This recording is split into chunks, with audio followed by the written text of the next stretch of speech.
जय श्री राम, जय हनुमान, जय बाबा नीम करौली। मित्रों, स्वागत है आपका आपके अपने चैनल बाबा जी मिरेकल्स पर। मित्रों, बाबा नीम करौली अपने भक्तों की हर कठिन समय में मदद करते हैं।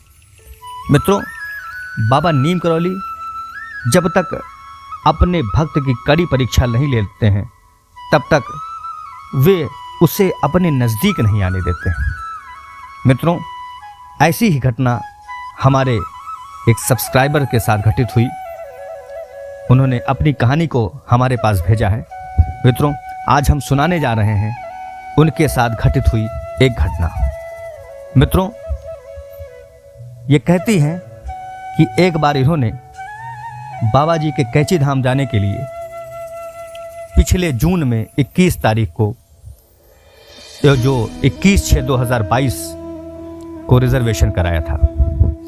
लेकिन जब धीरे धीरे उनके जाने का समय आया तो चूंकि उस वक्त सरकार के द्वारा अग्निपथ नाम की एक स्कीम लॉन्च की गई थी, उसकी वजह से कुछ माहौल ख़राब हो गया, जिसकी वजह से ट्रेन को रद्द करना पड़ा और वो कैंची धाम नहीं जा पाई।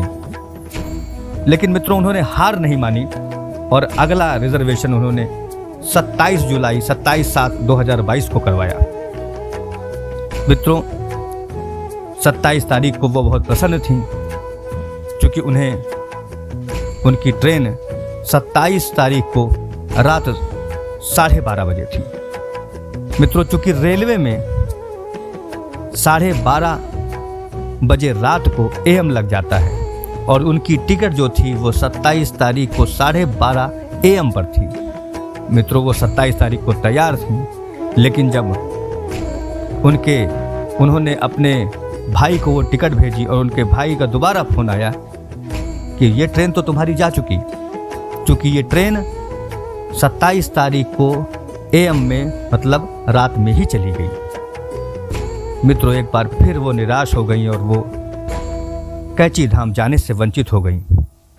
अब उन्हें बहुत दुख हुआ और तब उन्होंने बाबा जी से पूछा कि ऐसा क्यों उनके साथ हो रहा है, और वो रोने लगी। तब उसी रात सपने में एक बूढ़ा आदमी दिखाई दिया। उसने कहा कि तुम परेशान न हो, फरवरी में जाना,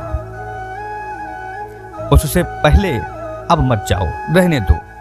और वही बूढ़ा आदमी मित्रों उन्हें एक पुल पर ले गया और उसने कहा कि चलो बेटी, जब तक तुम्हारे पति नहीं आते हैं तब तक तुम चलो।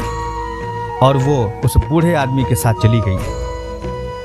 मित्रों, उन्होंने स्वप्न में एक पुल देखा और एक बूढ़े आदमी को देखा। वो उस पुल पर खड़ी थी और उनके पति वो दिखाई नहीं दे रहे थे। तो जो बूढ़ा व्यक्ति था, जो बूढ़े बाबा थे, तो उसे ले करके अपने साथ चले गए और ऐसी जगह पे ले गए जहाँ एक चबूतरा था और उस पर वो बैठ गए और उनसे भी बैठने को कहा। फिर कुछ देर बाद उन्होंने जो इलायची का दाना होता है, प्रसाद के रूप में दिया जाता है, उन्होंने इलायची का दाना उन्हें खाने को दिया।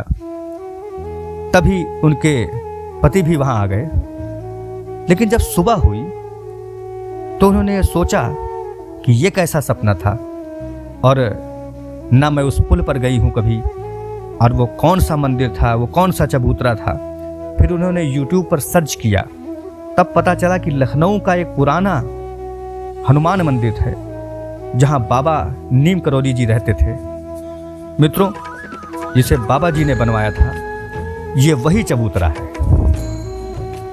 फिर मित्रों, पता नहीं उन्हें ऐसा क्यों लगा कि वहाँ जाकर वो देखें कि वहाँ क्या ऐसा है या ऐसा नहीं है, क्या सचमुच में ये जो स्वप्न था ये उसी मंदिर का था। मित्रों, फिर उन्होंने प्लान बनाया लखनऊ जाने का और वहाँ वे पहुँची। लेकिन वो इस समय चूँकि हनुमान सेतु पर नई हनुमानगढ़ी मंदिर बन गई है, लेकिन उन्होंने पता किया लोगों से, तो पता चला कि नदी के बिल्कुल किनारे, सड़क के उस पार जब आप आगे की ओर जाएंगे नीचे उतरकर, तो वहाँ पुराना हनुमान मंदिर जहाँ बाबा नीम करौली रहते थे मित्रों, जहाँ उन्होंने अपनी कुटी बना रखी थी, वहाँ उस पेड़ को भी पाया, उस चबूतरे को भी पाया। मित्रों, उस समय उनको यह एहसास हो गया कि वो बूढ़े आदमी कोई और नहीं थे, वे तो साक्षात बाबा नीम करौली महाराज थे।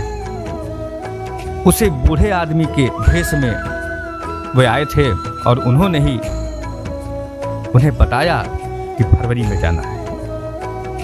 मित्रों, बाबा नीम करौली अपने हर भक्त के साथ चमत्कार करते हैं।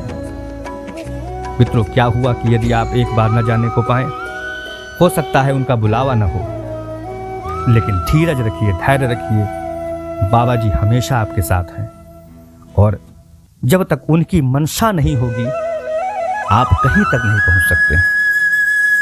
मित्रों, ऐसे ही बाबा नीम करौली में लगन लगाइए, निश्चित रूप से आपको भी सफलता मिलेगी, आप भी उनके साक्षात दर्शन कर पाएंगे। क्या हुआ यदि आप एक बार ना पहुंच पाए? मित्रों, उन्होंने सिखाया, इस स्वप्न से यह भी बताया कि हालात से निराश होकर के बैठ नहीं जाना चाहिए। मित्रों, जो एक बार बाबा जी का सहारा लेते हैं वो बाबा जी के भक्त हो जाते हैं, निरंतर उन्हें याद करते हैं। मित्रों, हमारे चैनल को सब्सक्राइब करना और बेल आइकन दबाना नहीं भूलिएगा। ऐसी ही कथाएं आप लोगों के सामने हम लाते रहेंगे। मित्रों, आप सभी से एक रिक्वेस्ट है, यदि आपके साथ भी बाबा जी ने कुछ ऐसा स्वप्न दिखाया हो या कुछ ऐसी घटना हो तो मुझे कमेंट करें और मैं आप लोगों के साथ घटित हुई उस घटना को लूँगा और अपने इस चैनल पर प्रसारित करूँगा। मित्रों, मिलते हैं अगले भाग में, तब तक के लिए जय श्री राम, जय हनुमान, जय बाबा नीम।